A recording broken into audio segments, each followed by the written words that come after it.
Max Motors dealerships Belton, Harrisonville, Butler, and Nevada are providing free oil change services to all first responders and medical professionals. Thank you for your dedication to our community. Complimentary pickup and delivery with Max Transit. Reserve now. MaxMotors.com.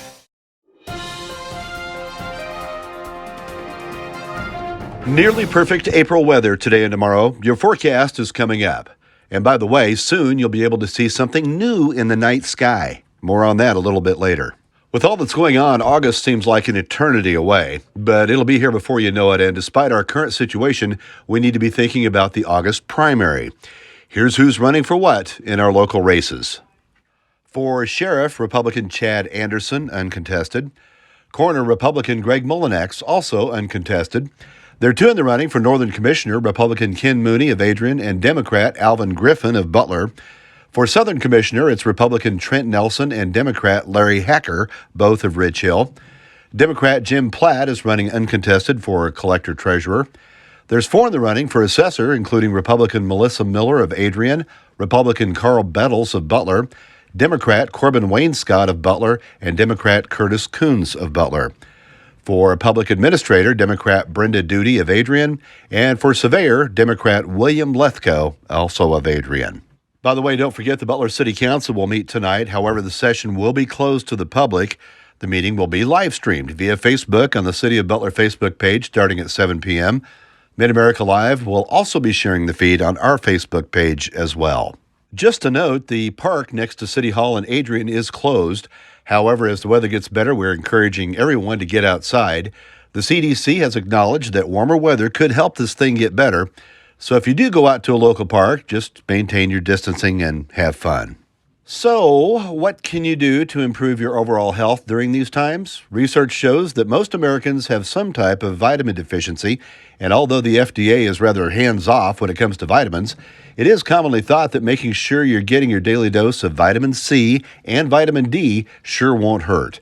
Likewise, as you're surely to have a little more time in your hands now, exercise in any capacity is bound to help too. We recommend contacting your doctor first, then get busy. It sure won't hurt.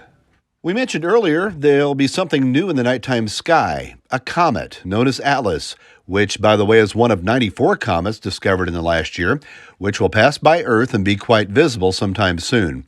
Right now, it's barely visible with the naked eye. You might try binoculars or a telescope. You'll need to look just below and a little left of the Big Dipper and see something that looks like a star with a tail. If you want more detailed info, we recommend going to earthsky.org to learn more.